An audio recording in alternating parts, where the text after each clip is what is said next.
Tebusia obe like video na wa share dia mo bi fufuro na ono so anya bi etumi ahwe na Kwabena Boahen versus the state case no egusu a ekoso na ntia abeto ya pono so ene se witness for the attorney general wetimi abandon case na che se akofo how de abre Dominic Ayini pa ni nyina ne se nsemu a ekoso no ohunu se kwan a attorney general afaso handle case na se wanhwe yi a betimi akwakofa ohaw de abre ono ankasa na ya nyina ebeka ya edu baabi na press conference after the other asemu a ekoso ewo court ayenya muaye na attorney general granted press conference ahodo asem no tie ne nsemu de tudwa na yakoye se wadi kan kra no ebu aten dada ani nyina no na ha dwinye papa Ghanafo esechiri kan ya na die press conference no eso ate na omo revert to social media posts especially on Facebook and die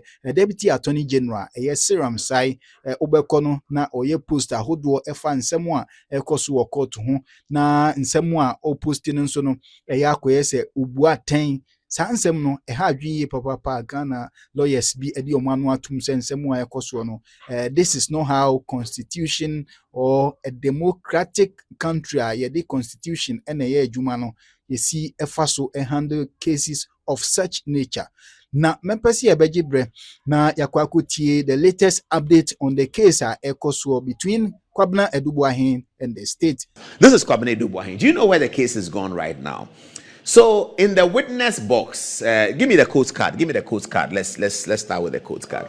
So the court card says that I am not aware of the AG's press conference about Boahen's case. Frank Marshall Cromwell.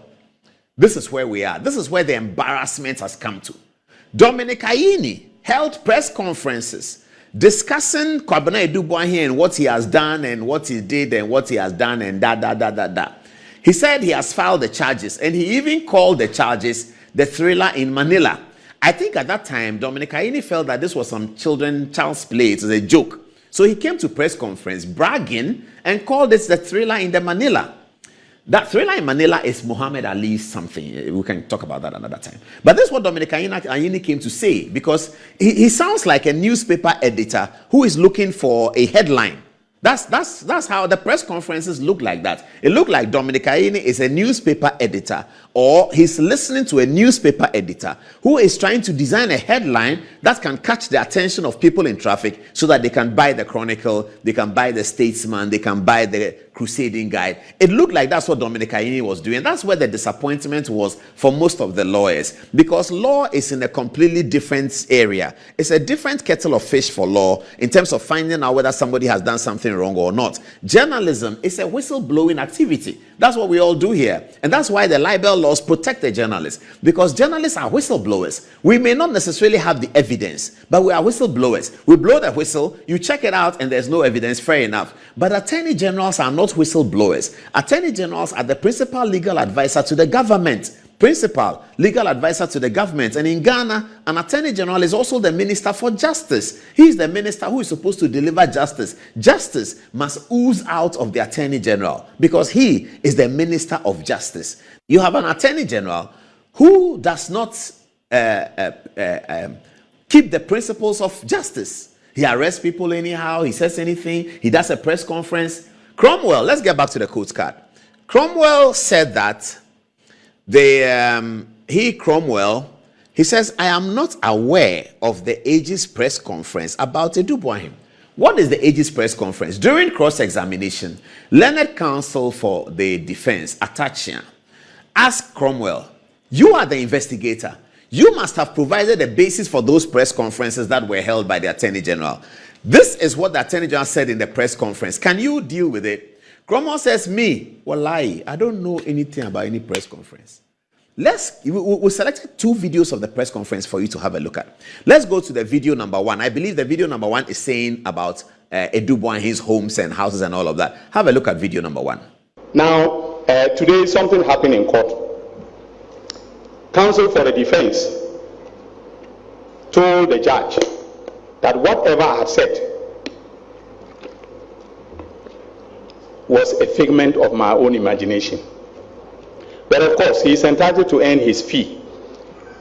So he can say that. I have been briefed constantly and regularly. I've seen the evidence. And anybody who knows me knows that if I haven't seen the evidence, I won't be in front of you today. I've seen the evidence. The reason why some people have opted to testify is because they know that the case is watertight. So, counsel can continue to say what he's saying, but when we present the evidence in court, he will know that this is far from being imaginative. I have a very fertile imagination, but not in this case. On February 6, 2020, Mr. Boahen then transferred an initial amount of 27,100,000 Ghana cedis, that is from the National BNC's operations account at Fidelity Bank to the private BNC account at UMB. Official documentation on the transfer revealed that the amount was for the payment of cyber defense system software, which the National BNC was buying from ISC Holdings in Israel. Mr. Boahen, in effect, transferred the money from the National BNC to his private company, the private BNC.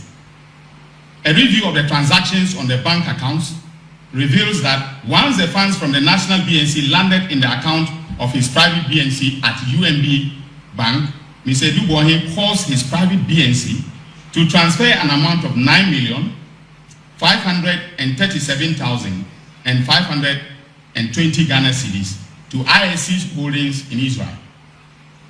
By the exchange rate at the time, this amount was the Ghana cedi equivalent of 1,750,000 United States of American dollars. You saw the video.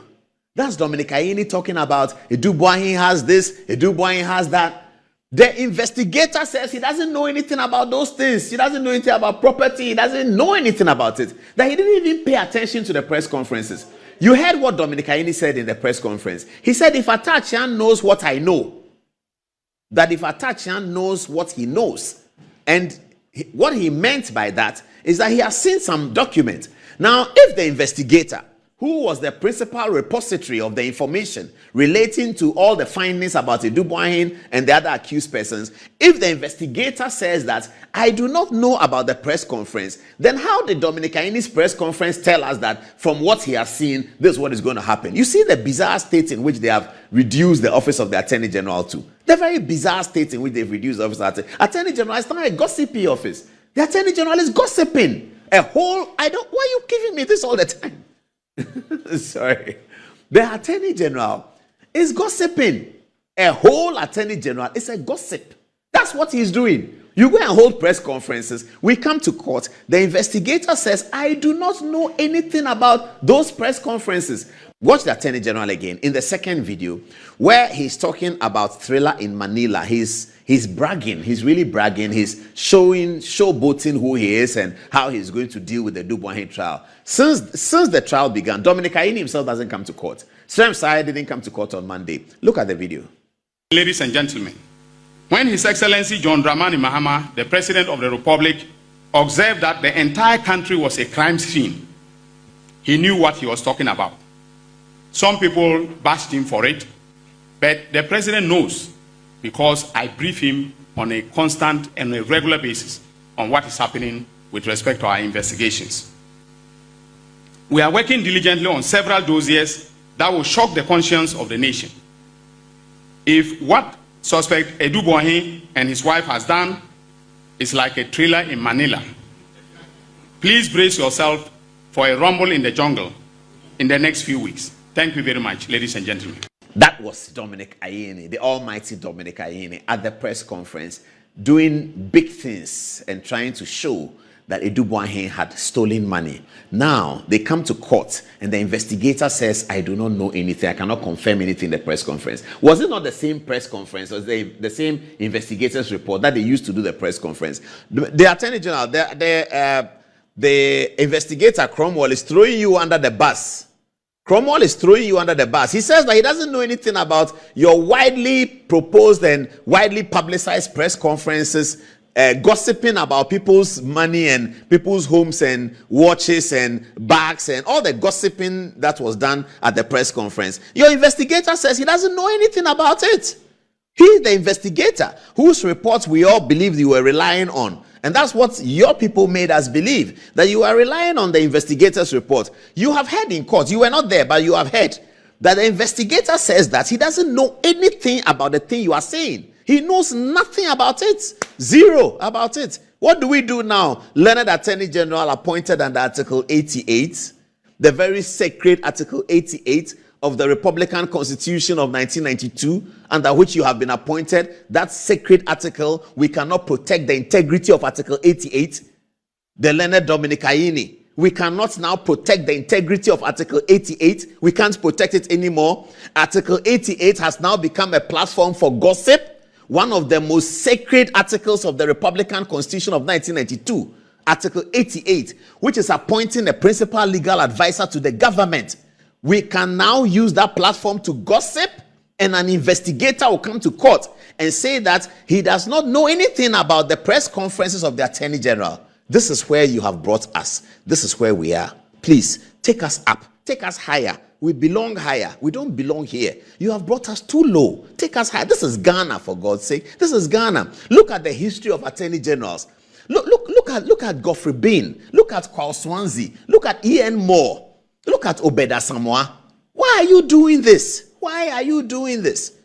Don't do that. Look at your former boss, Marietta. Did Marietta ever come and do press conference that she's prosecuting anybody? Now you do these press conferences. Your investigator says, I don't know anything about the press conference. This is how low you have brought Article 88. Please, we love you. Don't do that. Desist from that. If Sremsa is giving you wrong advice, tell him to keep quiet. If somebody at Iyoko is giving you wrong advice, please tell him that you love him, but you can't do this because you are such a distinguished law lecturer. Which is what you are. You are a distinguished law lecturer. So why is this happening? Such a distinguished law lecturer. When you were appointed, I clapped. When you were appointed, many people clapped. All the people you taught, they clapped. But look at what you are doing. You are standing Article 88 on its head. You are causing arrest of people that the court has allowed them to travel. That's Article 88. Don't let your postmortem look too bad. Don't do that. Oh my goodness. This is serious, man. Wow. We can't wait to see how that matter will end. We can't wait.